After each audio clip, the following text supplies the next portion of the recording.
Welcome back to Star Wars Battlefront 2 Captured, the series where you can pick up some tips and tricks for the brand new shooter. Last time we spoke about the battle point system and how you can get those hero characters nice and quickly, but today we're going to be taking a look at some of the best loadouts for the different trooper classes. Now we're going to cover just the base trooper classes today, that's the Assault, Heavy, Officer and Specialist. Each of these have their own unique playstyles, and within those there are variations with weapons and different star cards that can change each class a little bit to suit your own needs. These are my loadouts, the ones I use pretty much all the time, but I'd encourage you to leave your own suggestions down below in the comments and let some other people know what you've had success with. Let's start off with the Assault class first of all. Your range of blasters here is limited to a maximum of, I'd say, medium range effectiveness, simply because of the travel time on those shots. You need to be leading them seriously far in front of your target if you want to hit somebody at long range. But I've fallen for the CR2, purely for its rate of fire. It's absolutely deadly in close quarters, and I'd argue there's really no beating it, except maybe for those who've activated their Vanguard ability. It does limit you more so than other assault blasters, as outside close quarters, there's not really much point using it, but up close and personal, it makes you a very hard target to take down. As for abilities and star cards, I'm a big fan of the standard set of abilities that the Assault Trooper has. The Thermal Detonator, the Vanguard and the Scan Dart. All of these play into that role of being a trooper with lots of power at close range. I'm lucky enough to have the epic star card variant of the Thermal Detonator. That gives me an extra meter of blast radius, and sometimes that can really help in tight areas. Even some splash damage onto other enemies can be helpful for you if you're finishing them off with your own blaster, or one of your teammates who's using their own. As for the Vanguard card, I've got the Recharge variant equipped, and that changes Vanguard very slightly from its base option. This takes all of your other abilities out of Recharge when you defeat an enemy using the Vanguard ability. This means you could be throwing another Thermal Detonator quicker than you normally would, and that increases your firepower. Vanguard is another ability that absolutely excels in close quarters. And lastly, I've got the improved Scan Dart equipped, and that boosts the time that the dart is active for and spotting enemies on the radar. Again, this is extremely helpful in close quarters, as it gives you a much more accurate location of where your enemies might be hiding. Both my Vanguard and Scan Dart cards are uncommon ones, by the way, with the Vanguard recharge time being slightly reduced over the base card. So everything in Assault is close quarters and just as fast as possible for me, and I think this really works well for the Assault Trooper. Next, let's take a look at the Heavy class. This is probably my second favourite class at the moment, simply for the awesome Sentry ability, and we'll get onto that in a moment. Firstly, however, let's talk about the blasters that you can pick from. I unfortunately haven't unlocked the fourth blaster yet, that's the TL50, but I am a fan of it based on previous recording events that I've been to where I've been using that blaster. I do like the DC-15 LE, however, because it has a fast rate of fire, but it lacks a little bit at range compared to the other blasters. It also does less damage per blast, but the rate of fire makes up for that. I'm all about rate of fire. I want something that I know I'm landing shots with. As for abilities, I've stuck with the Impact Grenade, which makes for a good get-out-of-jail-free item for the Heavy. Sometimes you lack a little bit of power in close quarters as this class, but a quick throw of one of these, and you can land some serious damage.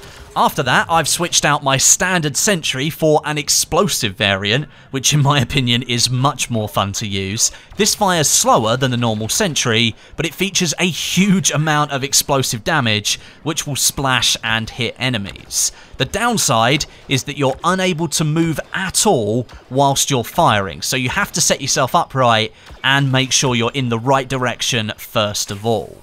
I found it to be more effective than the standard Sentry or the supercharged one as well, plus you still get that added bonus of taking reduced damage from explosives whilst you're using it, and that's transferred to your friendly players who stand inside the circle around you when you're using Sentry.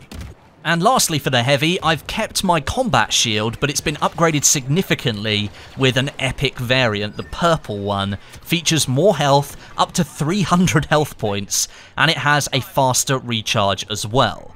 This works perfectly with your standard blaster when you crouch and use it to cover more of your body. You're still unprotected from behind and from explosions that go off around you, but stacking that 300 health on top of your heavy trooper will really help you in gunfights. Next up, we have the officer class, and this is a real team play loadout coming up. First up, we're going with the Blurg pistol, because it's a 2-round burst blaster, and if you completed the right milestones, you can increase that to a 4-round burst with a mod on the weapon. This means you're going to bring down players pretty fast as long as you're accurate with it. You don't have the greatest range, but in medium to close quarters, you're going to do pretty well. As for abilities, I've got the Officer's Presence boost card on there, and that reduces the delay before nearby allies' health regen actually starts, and that helps them to stay alive for longer. I've got an epic improved battle command card, and that boosts friendly players' health inside a radius, which is larger at 16 meters with this epic card, so you can get plenty of people in there. And this version also buffs yourself, along with a shorter recharge time, and that makes it perfect for popping off multiple times around. And lastly, we have the squad shield. I mean, how could you not? It's iconic from Battlefront 1, so I'm gonna put it in there for the officer class. Much larger than the heavy class's personal shield, and it can completely protect friendlies from explosive and blaster fire when they stand inside it. It's like a little safe haven whilst they heal up. And lastly, we come to the Specialist class. This is probably my favourite class at the moment, and likely I'll be making an entire video on it specifically soon. But here, I've gone for the IQA-11 blaster rifle, which I think has one of the fastest velocities in the entire game. Blaster fire lands on target extremely fast, and that makes it great for longer range battles. You're not going to be needing to lead your shots anywhere near as much as you would have with some of the other rifles. Rate of fire is much slower, however, and I'm guessing that's a balancing feature, but if you think of it, it's more like a bolt-action rifle. You kind of get the idea. Extreme power, low rate of fire. Moving on to abilities now, Stealth is a really good one that I'm enjoying at the moment. It keeps you off the radar whilst you're firing, and it allows you to deal more melee damage overall. At the moment, I've got a rare card for this ability, and that boosts my melee damage up to 100, which is 33% more than the base card. I've whacked Bounty Hunter on there as well, because I feel sometimes you can be few and far between with your points as Specialist, especially when you're firing from a little bit further away, so having that boost is helpful. And lastly, I've opted for the Hardened Infiltration, which gives you an incoming damage reduction when you activate it, meaning you could potentially survive more blaster fire if you keep yourself moving. Now, at the moment, of course, I haven't unlocked all of the star cards in the game. There could be some really awesome ones out there that I haven't got my hands on yet, but this is what I've stuck with so far for the first 10 or 12 hours of gameplay, and I'm really enjoying using the abilities. I'm sure you've got your own setups for star cards and weapons, however, so as I said at the beginning, leave those down below in the comments. I'll check some of them out, and you might end up helping other people with their loadouts as well. Thank you very much for watching today, and tune in later this week for some more Star Wars Battlefront 2 Captured. But until then, my name is Westie, and I'll catch you guys in the next video.